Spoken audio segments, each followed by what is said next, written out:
আমাৰ কি সম্পত্তি আছে বা নাই ইলেকশ্যনত আমি এফিডেভিটত ৰাইজক জনাই দিম।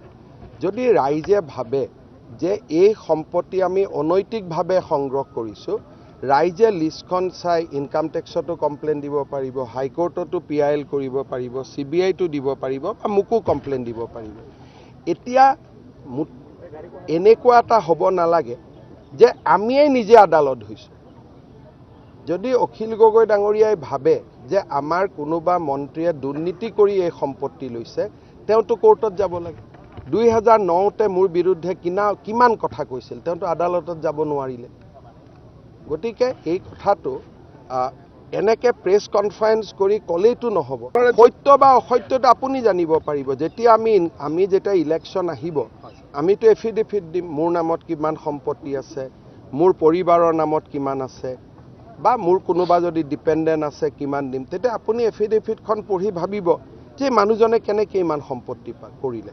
যদি আপুনি ভাবে যে তেওঁ সম্পত্তিটো নিয়মত কৰা নাই, তেতিয়াহ'লে আপুনি কোৰ্টত যাব বা আপুনি আদালতত যাব। কিন্তু আজিলৈকেতো বিজেপিৰ কাৰো বিৰুদ্ধে কোনো আদালতত যোৱা নাই।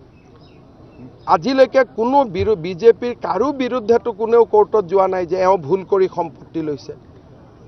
মানুহে কোনোবাই যদি শ্ৰম কৰিব খোজে, পৰিশ্ৰম কৰিব খোজে, কোনোবাই যদি কাম কৰিব খোজে, তাতেতো কাম কৰি টকা পইচা গোটোৱাততো কোনো আপত্তি নাই। খালি টকা পইচা দুৰ্নীতি কৰি গোটাব নালাগে। কথাটো হৈছে ইমানেই। আজি অখিল গগৈ ডাঙৰীয়াই তেওঁ যে ইমান যে ইলেকশ্যন খেলুৱাই আছে মানুহবিলাকক, তেওঁ ক'ৰ পৰা টকা পাইছে? তেওঁতো ক'ৰবাৰ পৰা টকা পাব লাগিব। গতিকে এতিয়া তেওঁকতো আমি কেতিয়াও সোধা নাই, কাৰণ যি আছে যি নাই ৰাইজে এফিডেভিট চাবই। এইবিলাকত নিউজ কৰিব কি আছে? যিখন ময়ে এফিডেভিটত দি দিম মোৰ কি সম্পত্তি আছে নাই ছমাহ পিছত। এতিয়া যে BTCত ইলেকশ্যন হ'ব, ইয়াতো চব কেণ্ডিডেটে সম্পত্তি তালিকা দিব। সেইকাৰণে এইবিলাক কোনো এদিনীয়া দুদিনীয়া কথা কৈতো লাভ নাই। মানুহে যাক মৰম কৰে তাক ভোট দিব, যাক বেয়া পায় তাক ভোট নিদিব। সকলো মানুহে অসমৰ কাৰণে কাম কৰক। অখিল গগৈৰ দায়িত্ব শিৱসাগৰ ৰাইজৰ কাৰণে কাম কৰা। তেওঁ কাম কৰক সহযোগিতা কৰি। এই চবৰে পিছে লাগি থাকিলে কি লাভ হ'ব? এইবিলাকত অনৰ্থক শক্তি নাযায় জানো? আজিয়ে যে দিনটো এখন প্ৰেছ কনফাৰেন্স কৰিলে, এই 2 ঘণ্টাত তেওঁ শিৱসাগৰৰ 10জন মানুহ লগ পাব পাৰিলেহেঁতেন।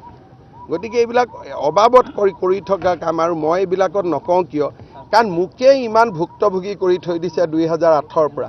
2008ত মোৰ এখন গাড়ীক লৈ প্ৰশ্ন কৰিলে যে এইখন গাড়ী হিমন্ত বিশ্ব শৰ্মাই কিয় কিনিব। এতিয়াতো চব MLA মন্ত্ৰীৰ হাতে হাতে তাতকৈ ডাঙৰ গাড়ী, ফাইল দুটাও নোলালে।